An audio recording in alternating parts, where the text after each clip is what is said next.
Assalamu alaikum and welcome dear students. Today we are going to discuss about the defects in the existing curriculum. So you should be well aware about that. What is the existing curriculum? Existing curriculum means subject-centered curriculum, or it is also known as the traditional curriculum. Dear students, we have completed our previous topic, that was types of curriculum, in which we discussed about subject-centered curriculum, activity-centered curriculum and child-centered curriculum.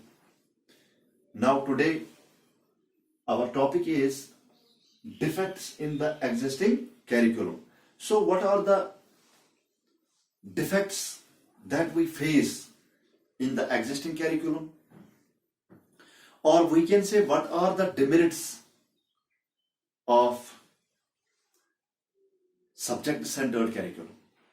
Dear students, the present curriculum at all stages of education in India is suffering from certain limitations and defects. Here we will discuss some of the important, or we can say some of the main defects or demerits of subject-centered curriculum, or we can say existing curriculum. So the number first is narrowly conceived. So what do you mean by narrowly conceived? It has been explained by the Education Commission 1952-53 has rightly remarked that the present curriculum is narrowly conceived. Its aim is to pass examination and prepare us for the next stage of education, such as primary education, or we can say primary school curriculum prepares the child for higher education. In this point, we understood that the main defect in the existing curriculum is that it stresses only to pass the stage of education. And here we will discuss number 2 demerit of, or we can say defect of the existing curriculum, that is subject-centered. The present curriculum is subject-centered. Yes, it is subject-centered curriculum.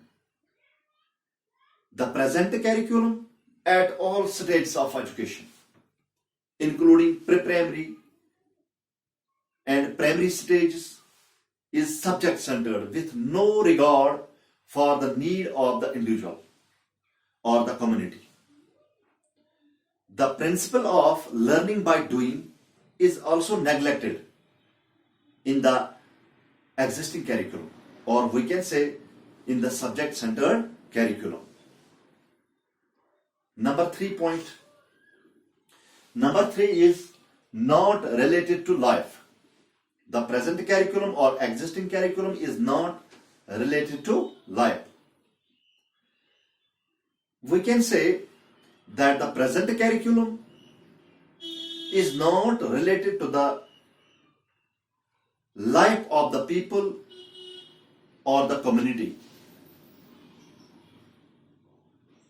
unless the curriculum is not closely touching the life of the people. It fails to touch the emotions of the students. It means that the subject-centered curriculum is not related to life. We can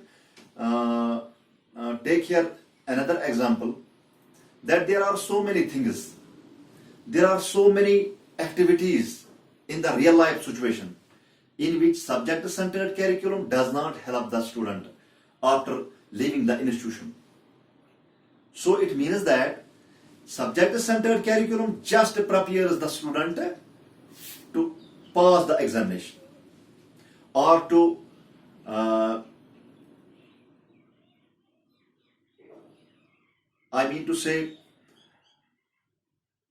to go to the next stage of education.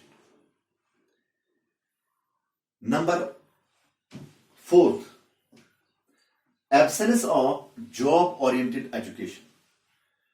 So dear students, as we know that India is facing a big problem of unemployment nowadays, so there should be such type of education which will help the students to adjust themselves in so many jobs. It should help the students to adjust themselves. They should adjust themselves in any field, but the present curriculum does not do so.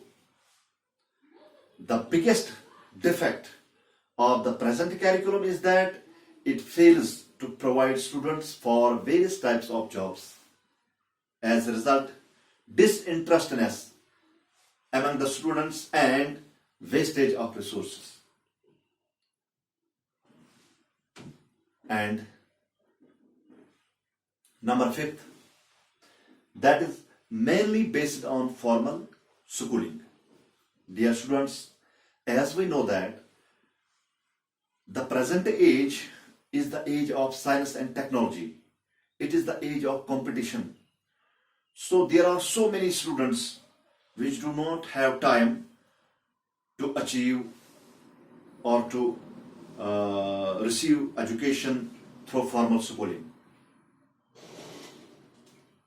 There are so many other fields in which they can easily complete their studies.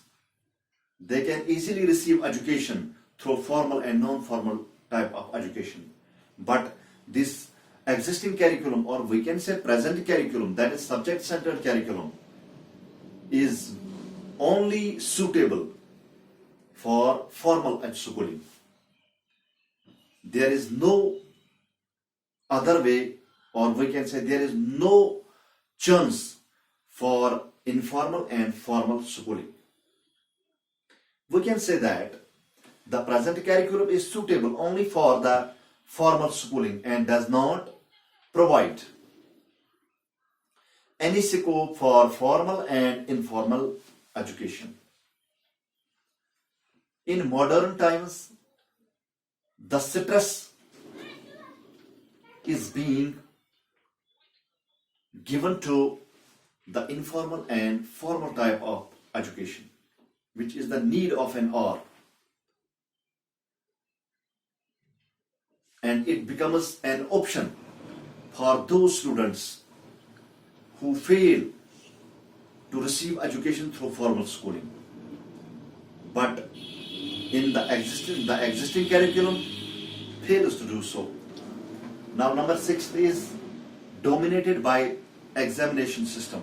Yes, we are aware and we are very clear regarding this point, or we can say this defect, that the present curriculum is dominated by the examination system.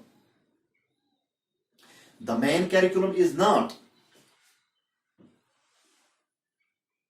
to impart knowledge, but to prepare the students for examination. Dear students, now we have one point here that is unpsychological. The present curriculum, or we can say the existing curriculum, is also known as unpsychological.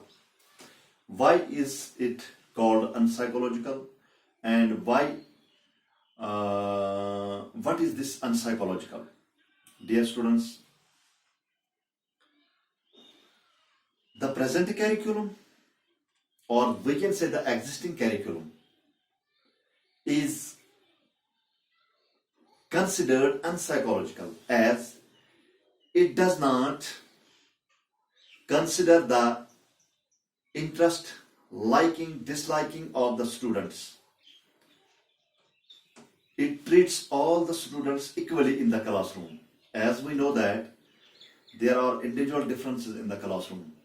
No two students are alike in their abilities, in their mental intelligence, in their size, in their shape, in their color. So it means that there are individual differences in the classroom. As a result, the teacher or the subject-centered curriculum ignores the individual difference in the classroom. That is why this is called unpsychological, or we can say the present curriculum or existing curriculum is also known as unpsychological. With this, we have concluded today's topic. Dear students, I am trying my best to do my job very well. I will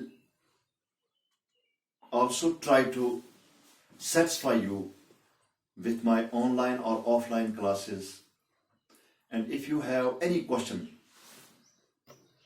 related to my today's topic, you can drop your question in my WhatsApp group and I will try to answer that. With this, thanks a lot. Assalamu alaikum wa rahmatullah.